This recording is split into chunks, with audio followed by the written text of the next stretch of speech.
Hello, thanks for coming to the channel.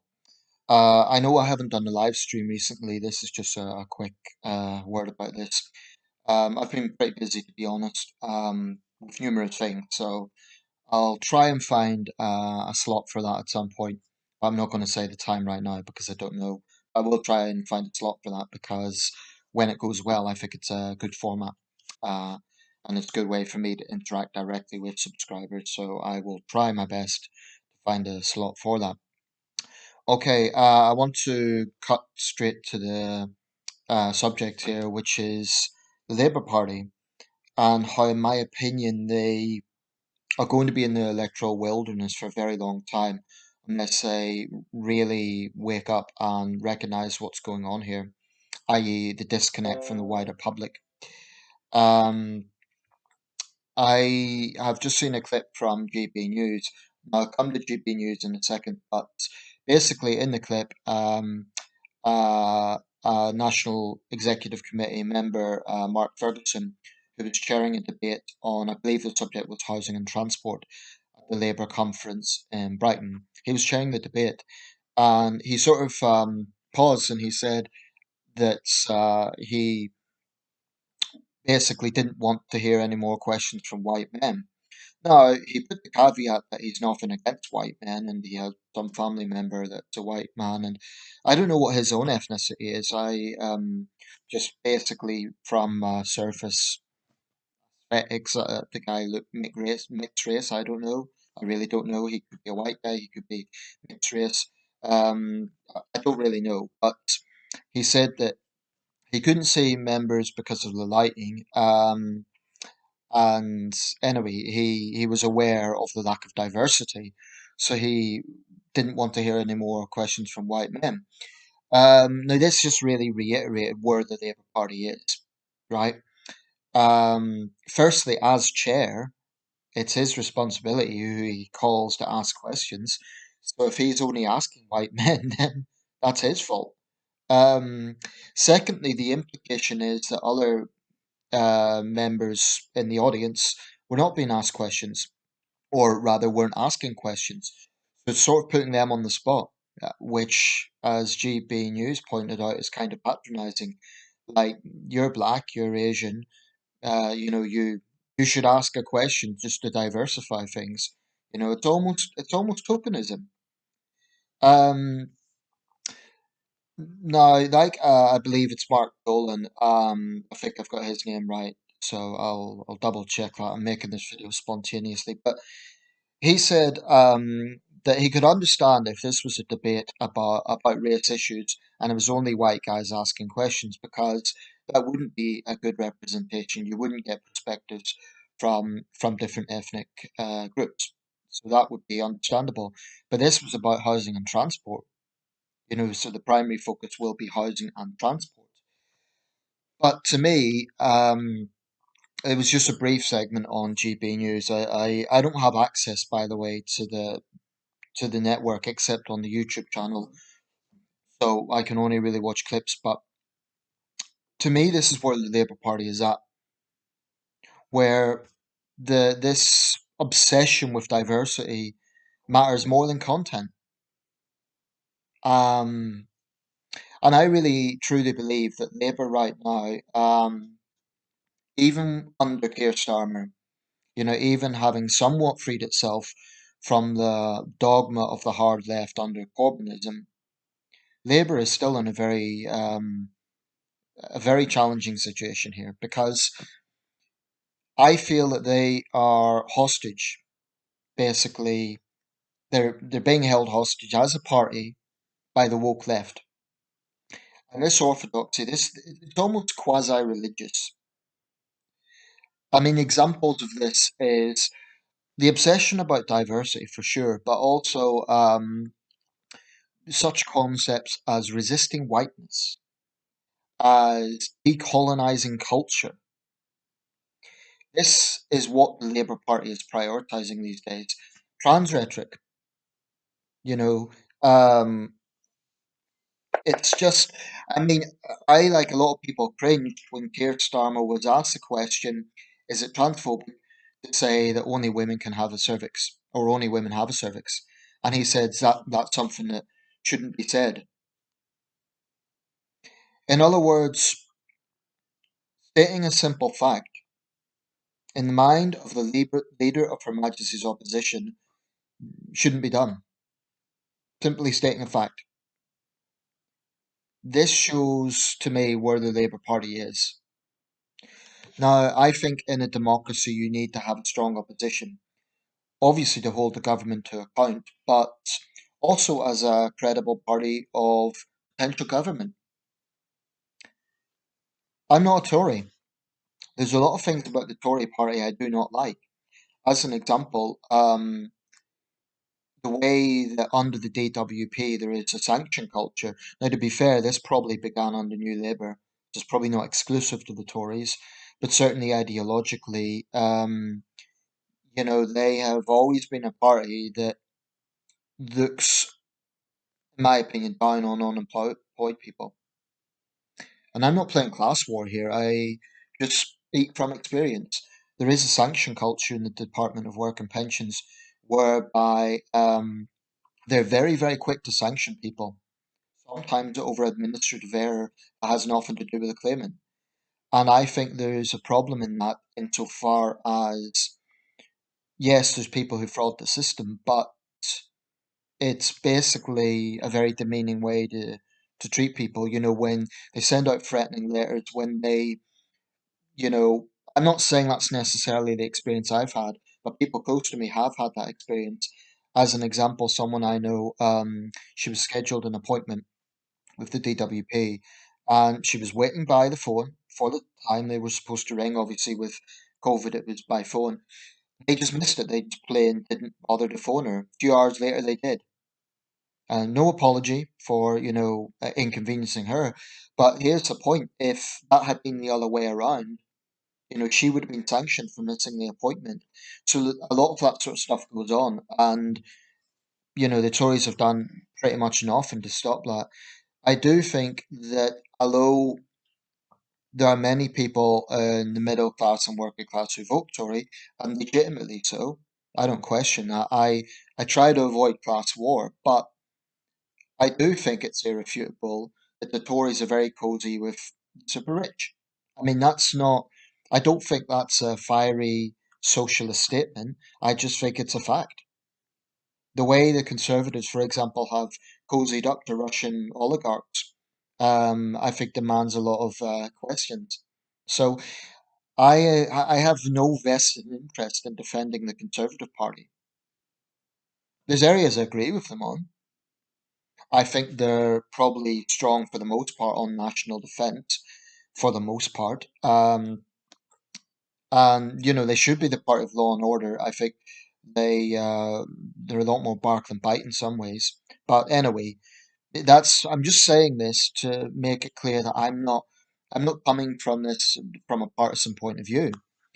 Um, I would be very prepared to vote for the Labour Party if they would only wake up and realise that this pandering to woke orthodoxy is just polarizing. Now that appeals to a certain demographic. Metropolitan people in London from the sort of thinking left, let's say, on some level, um, certainly left-wing student unions. Um, I mean, this seems to be the market, the demographic that Labour is pitching to these days, rather than just traditional Labour men and women who don't necessarily come from that background. Um, I mean, you could argue that someone like Angela Rayner understands them more, but then, she's now made herself a polarizing figure with her rant, and that's what it was.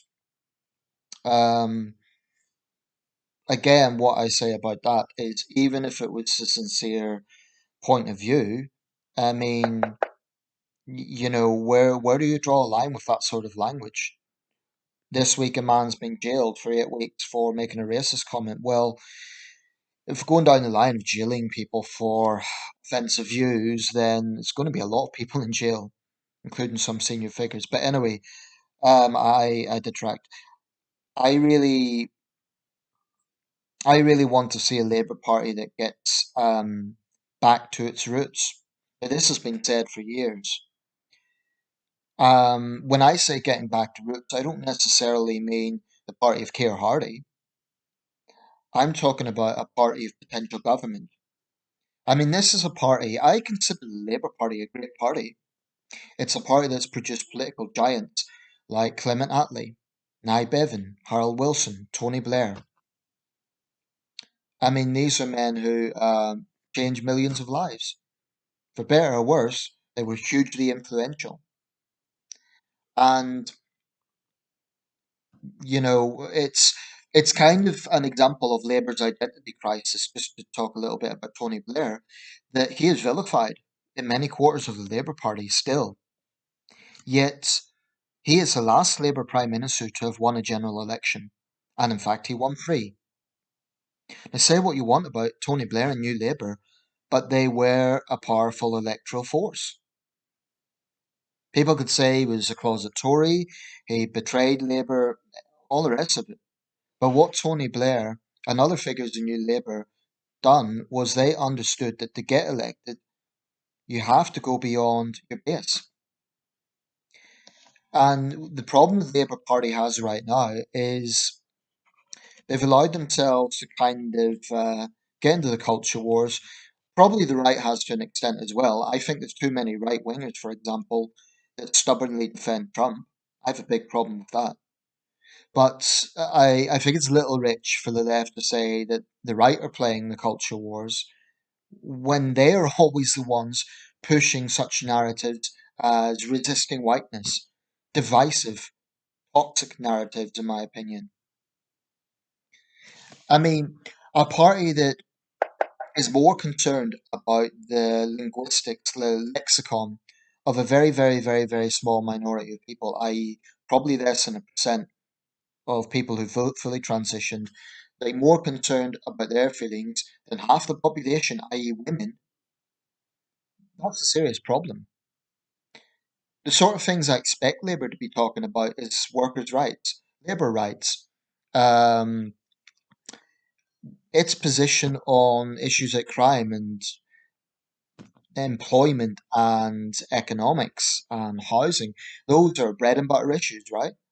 And it's not that I would necessarily agree with all the positions, but at least it's kind of mainstream um, party political positions rather than getting into language policing about pronouns, rather than this obsession about diversity, whereby white men are a bad thing.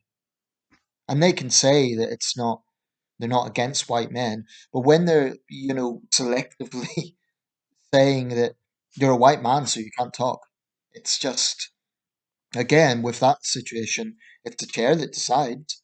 So for him to sort of shame white guys simply for asking questions is absurd. Um, but I think with the Labour Party, there's this deeply entrenched, stubborn attitude in the left, whereby they're told what the problem is, they're told why they're not being elected, but they will not change. They will not introspect. They will not consider what are we doing wrong here. It's a bit like, I mean, paradoxically, on the other side of the coin, and I don't want to bring in American politics too much because Britain and America are not the same country. But it's a bit like those hardcore Trump supporting Republicans who complain about the deep state, they complain about the stolen election, and they will not introspect. They will not grasp the optics of how they are coming across. All they do is whine. I sort of see that with the woke left, whereby they talk about injustice and they talk about how awful things are, but they are not listening to centrists. They are not listening to the sort of people who could actually help Labour get into government.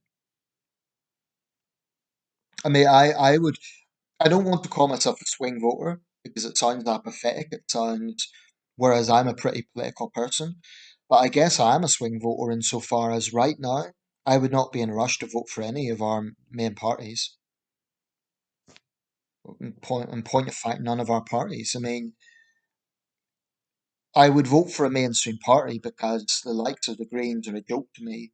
But when I look at Labour, I feel disillusioned. I feel this is a party that has so much potential, but it's just shooting itself in the foot time and time again. Because they seem to think that the wider public care about issues like diversity. They really, really don't. All Jane and Dave Smith want, right, I'm just using generic names here, is a party that can govern, a party that can lead, a party that can address bread and butter issues. They really don't care what the percentages of a conference is in terms of demographics. They really don't care, how many black MPs there are, women MPs, or LGBT MPs. They just want people who can govern effectively. I mean, honestly speaking, whenever I have ever voted, I've been colorblind. I've been gender blind. What I have done is looked at the person's policies, looked at their record. That's how I vote. And I'm not telling anyone else what to do, but I think that is probably the sensible way to vote. Not because, oh, well, I'm a woman, so I'm going to vote for a woman, or I'm a man, so I'm going to vote for a man. I'm black, so I'm going to vote for the black candidate. I'm white, so I'm going to vote for the white candidate.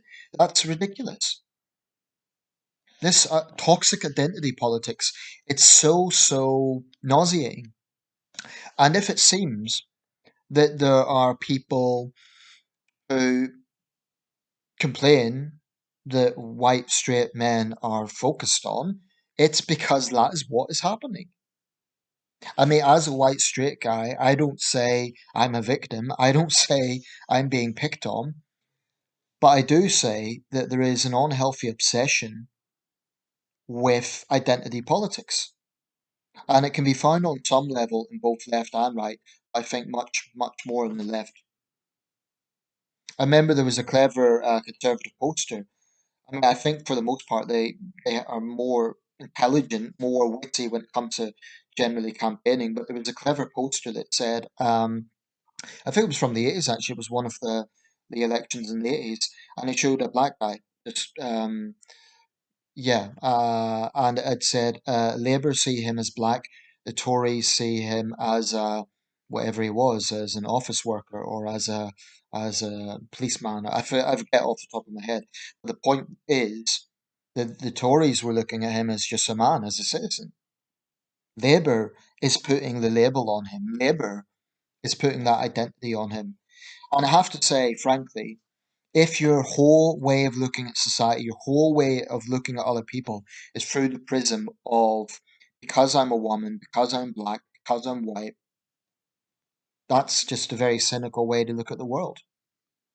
I'm not saying that those issues cannot shape people. I'm not saying, for example, if you've experienced racism or you've experienced sexism, that that won't have some influence in your way of thinking about things. I'm not disputing that. But when it becomes the only focus, when it becomes your entire existence, it's pretty boring. It's like, well, okay, so you're gay, you're black, you're a woman, you're white, you're a guy. What more is there to you? What do you actually, what's your values? What is your principles on things? That's what I want to know. So I don't take any pleasure from this because I've no great love for the Tories. There's times I would greatly like to see them out of office, and I wouldn't mind a Labour government again. A good centre-left Labour government. There are certain caveats. I would want it to be very patriotic. I would want it to be, for example, taking a hard line on Russia and China and pan-Islamism. I don't trust Keir Starmer in any of those things. I think he's weak. He's better than Corbyn, but that's not difficult. Um, so I'm not overly inspired right now by Labour, and I don't want to say that. I think there's probably decent people in the Labour Party. I think there are some very decent parliamentarians in the Labour Party. But as a party, its direction is not a good one. It keeps digging deeper and deeper and deeper into this very narrow way of thinking, pandering to a small minority of people. And by the way, I'm not saying that to reach out, be electable, they need to ignore trans issues or sensitivity or any of those things. But they have to understand that that is not what the average person cares about. It just isn't. It just isn't. So when Keir Starmer is telling women that they cannot state a simple biological fact, I mean, it really makes you wonder um, about a lack of leadership. So, I expect Labour to be talking about traditional issues that the centre left care about, workers' rights, women's rights, etc. I mean, again, I'm not saying I would agree with all their positions if they got into that place, but at least it would be more conventional. At least it would be, well, okay, this is at least credible. At least they're a party of potential government. Um, so anyway, that's my take. If you're a Labour voter, if you were a Labour voter, you're disillusioned. Let me know specifically the reason why. I mean, what is it? I often hear people say, "Oh, this is no longer the party I believe in," or "Labour has lost its way." Okay, but I think people need to explain what exactly they mean by that. I mean, I think almost one problem Labour has is sheer size. It's one of the biggest political parties in Europe. I think it still has the highest membership of any party in the country. Um, so it's almost too big for its own good in terms of its membership and its outreach. However, despite that, it's still managing to focus on the wrong things. I mean, the fact it's internally diverse, the fact that it has a big membership, that should galvanize it to say, well, actually, we can be a party of government. But unfortunately, right now, they just look like a left wing student union. That's how Labour comes across. Right, I'll just briefly close with a word on GB News. I've heard it said that GB News is going to be a British Fox News. From what I've seen, I don't think that's the case at all. Certainly, it models somewhat on confronting woke ideology. Certainly, you could argue there is a good number of conservative speakers there, conservative guests. But I have to say, a lot of what's being touched on, it's not hard right. It's just common sense. I mean, I had an episode or a segment the other day where David Starkey, who of course got cancelled by Cambridge, um, with Colin Brazier, and they were talking about the Industrial Revolution and Greta Thunberg. Now, Thunberg recently came out and basically smeared this country, said that because we were the first industrialized country, we're responsible for climate change. So we're somehow responsible for what India and China does in terms of emissions. But anyway, um, Starkey made a very, very good overview of how he saw Greta Thunberg and how he saw her take on this. And, it was worth listening to. It really was. He pointed out that she's essentially a quasi religious figure. And I thought this all along. I thought that there's a personality cult around her. They didn't use that word, but I do think it's a personality cult. I think she's been propped up by irresponsible adults.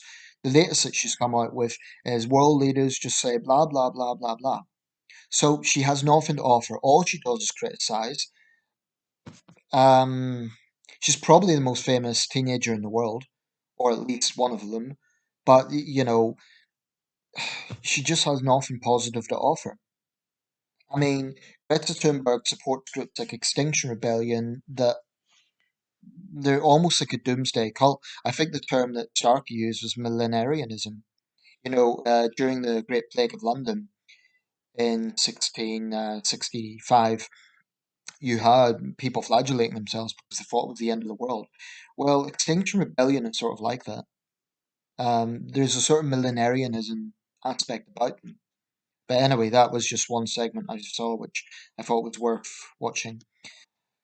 Anyway, 24 minutes. I intended this to be a bit shorter, but there was a lot to say. Let me know your thoughts. I just hope Labour can wake up and get more into the mainstream. Centre left, but mainstream.